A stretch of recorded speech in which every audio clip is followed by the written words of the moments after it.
Est-ce que c'est safe le Mexique?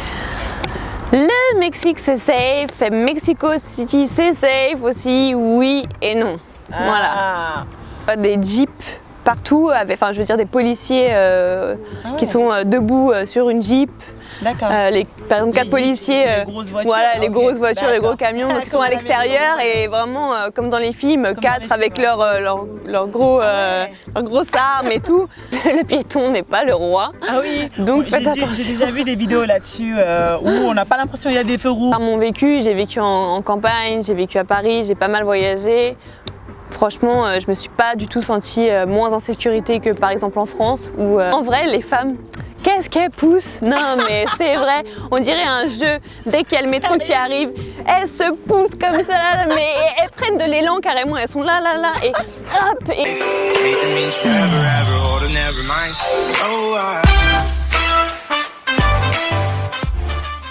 Hello world et bienvenue sur ma chaîne Have a Peek. Moi c'est Sensemilia ou S pour les intimes et ici on parle de voyage et de rencontres sans se ruiner parce que je suis persuadée que cette formule magique va contribuer à ton épanouissement personnel. J'espère donc te donner envie de partir quelque part, un truc qui t'anime pour te faire ta propre expérience de ce que je raconte. Si tu veux profiter de mes astuces et de mes folles expériences, tu as donc 3 choses à faire. La première, n'hésite pas à t'abonner à cette chaîne et activer la cloche des notifications. La deuxième, partage cette vidéo parce qu'aujourd'hui on va rigoler. Et la troisième, n'hésite pas à me suivre sur mes réseaux sociaux que je mettrai par là. C'est parti! Aujourd'hui donc, j'ai la chance de faire cette interview avec Emily. Donc Émilie qui est professeure de français espagnol. C'est une fille qui a mon âge, donc 32 ans. Elle a tout quitté de sa vie parisienne. Elle avait un CDI, donc jeune cadre avec son mari. Elles ont quitté famille, amis, CDI, appart parisien.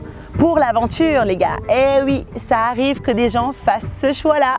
Donc, destination Mexico.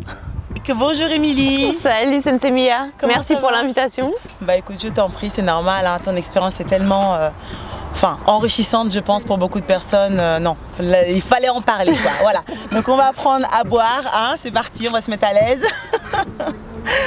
Donc du coup je te laisse peut-être te présenter d'abord, puis on va poser d'autres questions derrière.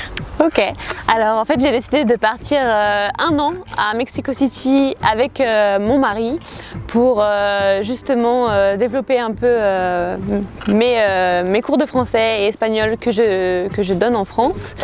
Et en fait je suis partie pour plusieurs raisons. La première raison c'est voilà, un petit ras-le-bol, hein, tout simplement, de Paris, de mon travail peut-être. Enfin, voilà, envie de. Surtout Paris, envie de. On va dire de changer d'air un peu, changer d'air, rencontrer une nouvelle culture, rencontrer des nouvelles personnes. Et c'est vrai que de voyager, ça donne toujours plein de nouvelles idées. Donc j'avais besoin de prendre un peu du recul finalement, parce que. Quand on part à l'extérieur, on se rend compte aussi souvent de ce que l'on quitte et finalement les bons côtés de notre pays nous manquent. Donc j'avais un peu besoin de cette prise de recul. Mais du coup, pourquoi ce choix de vie et pourquoi cette destination clairement? Alors le Mexique en fait parce que on était partis en vacances il y a 3 ans au préalable avec mon mari. Donc c'est sur la plage de Tulum qui m'a demandé en mariage. Donc déjà le Mexique c'était pour nous. Une demande en mariage sur une plage quoi, et au Mexique les gars. Avec de l'eau turquoise et non, c'était vraiment incroyable et du coup le Mexique a pour nous une signification. Voilà, c'est vraiment un pays coup de cœur.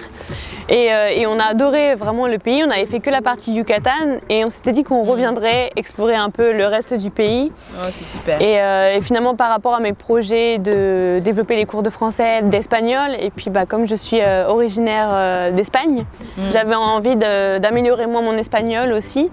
Et voilà, mon mari, comme j'ai toujours dit que je parlerais aux enfants en espagnol, il s'est dit il faut que j'apprenne l'espagnol, donc autant partir au Mexique. On a fait un visa PVT là-bas. D'accord. Et voilà, donc du coup on a choisi le Mexique aussi parce que ça parle espagnol, c'est un pays chaud et voilà, on a eu un petit coup de cœur pour ce pays-là. Bon, super, c'est cool. Comme aujourd'hui, le but de la vidéo, c'est de parler de la sécurité ou de l'insécurité au Mexique. Donc forcément ma prochaine question c'est est-ce que le Mexique c'est safe? Voilà, donc on va pas s'attarder sur le PVT parce que bon, tu as commencé avec le PVT, mais je pense que ça fera peut-être l'objet d'une autre vidéo. Enfin voilà, parce que c'est assez compliqué, il y a plein de démarches à faire, enfin c'est autre chose. Donc on va rester juste sur la sécurité ou pas au Mexique. Donc, est-ce que c'est safe le Mexique? Le Mexique c'est safe, Mexico City c'est safe aussi, oui et non. Voilà. Ok. Et pourquoi non? Enfin, parce que tu as quand même fait 1 an au Mexique. Donc t'as pas le droit de dire non, je crois. Non mais c'est quoi ton En fait, il y a du oui et non, parce qu'en fait, voilà, par rapport au premier ressenti, au tout départ avec mon mari, on était un peu craintifs. Je pense que c'est aussi par rapport à tout ce que l'on entend aussi du Mexique, Mexico City aussi. Parce que nous, en fait, on est arrivé à, je ne l'ai pas mentionné, mais on est arrivé à Mexico City pour justement des opportunités. On s'est dit c'est la capitale, donc on va venir d'abord, mais on restera pas. Finalement, ça nous a plu, on est resté. Ah super. Je pense que c'est par rapport à tout ce qu'on entend, on se méfiait. On était vraiment, voilà, on se montre pas trop et tout. Voilà, on faisait très attention. Même moi, au tout départ, j'avoue que la nuit ou le soir tard, j'avais un peu de mal les premiers jours à me déplacer toute seule parce que j'avais l'habitude d'être tout le temps avec mon mari pour faire les traductions. Au final, je pense que si on avait cette crainte aussi, c'est par rapport à l'atmosphère générale qu'il y a à Mexico City. Enfin, c'est-à-dire l'atmosphère, il y a quoi de plus qu'en France Alors c'est un peu particulier par rapport à la sécurité parce qu'en fait tu vois des jeeps partout, enfin je veux dire des policiers qui sont debout sur une jeep. D'accord. Par exemple 4 policiers, les grosses voitures, voilà, les grosses voitures, les gros camions qui sont à l'extérieur et vraiment comme dans les films, 4 avec leurs grosses armes et tout. Et tu les vois tout le temps, partout. Donc c'est vrai que d'un côté tu te dis c'est rassurant, mais s'ils sont là, c'est peut-être pas pour rien. Donc c'est vrai que c'est une atmosphère un peu particulière. Tu as par exemple des agents de sécurité pour chaque établissement. D'accord. Tu as aussi des grilles en fait sur les devantures, par exemple des spas, des salons de beauté ont des grillages en fait, alors qu'ils sont ouverts. Et on a l'impression que des grillages quoi. Genre c'est la prison, tu vas faire ton soin. Bon, en fait, tu es dans une prison. La prison, en fait, donc on a l'impression que les boutiques ou les spas sont fermés maintenant et c'est une sécurité. Bon, c'est une sécurité aussi au final, on l'apprend après, parce qu'ils ont beaucoup de chiens là-bas et pour éviter que les chiens aillent dans la rue, tout simplement. D'accord. Mais voilà, c'est cette ambiance générale qui peut être un peu surprenante. Ou lorsque l'on voyage en bus pour aller d'une ville à une autre, on peut être filmé par la police qui vient avec la caméra et qui filme chaque passager. Donc, ah ouais? Ouais. Ah mais c'est bizarre. Mais c'est vraiment une protection pour les touristes. Donc, d'accord. Mais ils viennent comme ça, ils te zooment la caméra sur toi? Oui, tout à fait. Ah ouais. Donc il faut y être préparé. Mais hormis ça, voilà, il n'y a pas de souci. Il y a des vols, voilà, comme dans chaque capitale, chaque grande ville. C'est vrai. Ah oui, il y a la sécurité routière. C'est vrai qu'il faut faire attention parce que pour le coup, au Mexico, enfin surtout à Mexico City, le reste ça va. Hein. Mexico City, le piéton n'est pas le roi. Ah oui. Donc faites attention. J'ai déjà vu des vidéos là-dessus où on n'a pas l'impression qu'il y a des feux rouges, des passages piétons. Enfin, on a un peu l'impression que c'est l'anarchie quoi, clairement. Il y a beaucoup de feux tricolores, mais c'est seulement que bon, ils respectent à moitié les feux et surtout ils ralentissent pas en fait quand il y a des piétons qui traversent. Donc il faut faire attention par rapport à ça. Bon voilà, vous notez hein. Mais du coup, t'es quand même resté 1 an quoi. Et en 1 an, il vous est rien arrivé. Enfin, non. Avec tout ce que tu racontes là, on pourrait croire qu'il va t'arriver des trucs de fou, tu vois. Non, clairement pas. En fait, au final, moi, de par mon vécu, j'ai vécu en campagne, j'ai vécu à Paris, j'ai pas mal voyagé. Franchement, je me suis pas du tout sentie moins en sécurité que par exemple en France où mes proches ou moi-même, on a subi quand même pas mal de choses. Voilà, c'est pas toujours pour moi safe, entre guillemets, Paris. On pourrait croire que oui, mais par rapport à mon vécu, pas forcément. Donc finalement, je me sentais pas moins en sécurité. Et au final, si on respecte bien les règles de sécurité basiques, c'est-à-dire rester pour Mexico City au centre de la ville, il y a pas de souci, c'est tellement énorme en plus qu'il y a vraiment de quoi faire. On a voyagé dans tout le pays, on n'a eu aucun problème. D'ailleurs, on a croisé beaucoup de personnes qui voyageaient seules dans le Mexique et notamment beaucoup de femmes. Ok. Beaucoup de femmes qui voyageaient toutes seules, franchement, qui ont adoré le pays et qui ont rencontré aucun problème de sécurité. Et donc non, au contraire, on a même assisté à une conférence en fait pour la sécurité des Français à Mexico City. D'accord. Et donc la personne qui animait, c'était le chef de la sécurité intérieure et donc le commissaire de police de l'ambassade. Donc c'était quelqu'un qui suit justement tous les crimes. Et donc il nous disait que oui, il y a des enlèvements, mais les enlèvements concernent essentiellement les locaux. En fait, lui, en 20, 30 ans, 40 ans de carrière, il a eu peut-être un cas d'enlèvement d'un étranger en fait. D'accord. Donc non, ils ne prennent pas de risque à enlever des Français, donc ça c'est quelque chose de bon à savoir. Ah oui, bon bah, vous avez entendu les Français, hein. On est plutôt tranquille au Mexique. Et non, au final, on a rencontré énormément de gens bienveillants, les Mexicains sont très chaleureux, sont accueillants, donc c'est vraiment agréable, ils sont prêts à t'aider, même en tant que touriste ou en tant qu'expatrié. Le peu qu'on voit là sur internet. Des paysages toujours de plus en plus magnifiques. Ouais. Et au final, non, j'ai rencontré beaucoup de personnes bienveillantes jusqu'à dans le métro parfois, parce que oui, il y a des vols comme partout. C'était parfois des Mexicaines qui me disaient « enlève ton bracelet, c'est mieux quand même, parce que un gros bracelet doré et tout. » Donc et les gens étaient plutôt au contraire très bienveillants. Moi je voyageais vraiment, pour moi, ce que je te disais au départ, les premières semaines où on était un peu craintifs, au final, quelques semaines après, on se sentait vraiment comme chez nous, complètement comme chez nous. Ça durait combien de temps à peu près, avant que vous vous sentiez vraiment à l'aise? Franchement, que quelques semaines, même 1 ou 2 semaines, et on se sentait vraiment bien.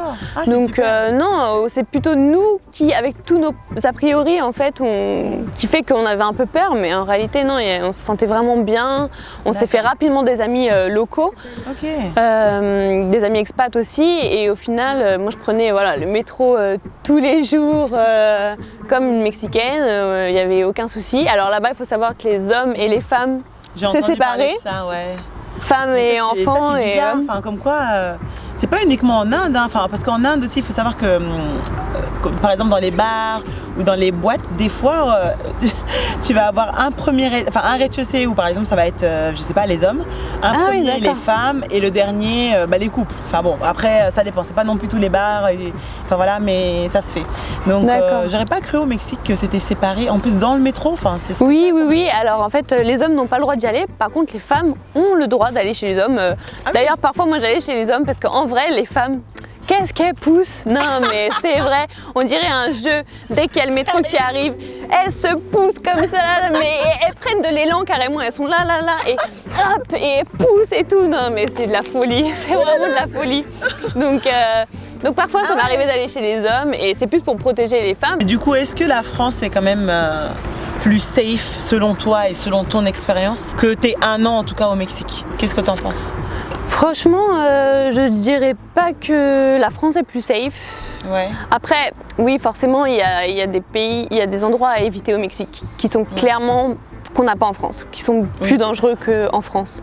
Mais seulement si on sait ces endroits-là, on les évite et en fait, à partir de là, finalement, et qu'on suit les règles de sécurité, il n'y a vraiment aucun problème.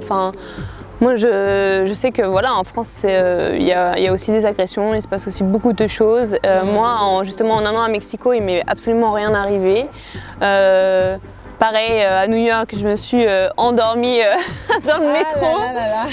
J'ai atterri au fin fond du Bronx. Franchement, il m'est rien arrivé du tout. Et alors que le Bronx, c'est on entend beaucoup parler. Très réputé, gangster, tout ça. Non, au final, je pense qu'il faut un peu aller voir par soi-même, parce que c'est vrai que les médias vont toujours relater le négatif. On va avoir l'histoire des narcotrafiquants tout le temps en première page. Oui, ça arrive. Narcotraficantes. Alors oui, bien sûr, il y a toujours les narcos, ça, on peut pas c'est ce qui gâche un peu, on va dire, la beauté du pays, parce que c'est vraiment un pays incroyable. Mais hormis ça, moi, je recommande vraiment, quoi. Vraiment. Et sinon, c'est quoi qui a été ton plus beau souvenir au Mexique. Allez, en un an, je pense qu'il doit en avoir plein. Waouh! Mais du coup, si tu devrais en choisir un, ce serait lequel? C'est une bonne question, franchement. Malgré un peu cette atmosphère, voilà, que tu nous racontes, malgré tout ça. Bah, je pense que ça a été, j'ai fait un road trip avec mes amis qui sont venus me voir et en fait, bah, plus je restais dans le pays et plus j'ai découvert des nouvelles régions, nouveaux paysages et je suis tombée de plus en plus amoureuse du pays en fait. Ah oui. Chaque fois j'étais surprise de découvrir une nouvelle facette du pays, avec d'aller de plus en plus à la rencontre des personnes. Voilà, donc c'est vraiment ça qui m'a le plus... donc tu n'avais aucun frein en fait à aller vers les gens? Oui, non, vraiment pas. Et puis après c'est un pays mais tellement riche culturellement, il y a tellement de choses à voir. Donc c'est vraiment ça que j'ai préféré. Et puis bah aussi le fait que ma famille vienne et découvre avec moi tout ça. Oh, ça a été mon plus beau souvenir. Ouais, ça c'est cool ça.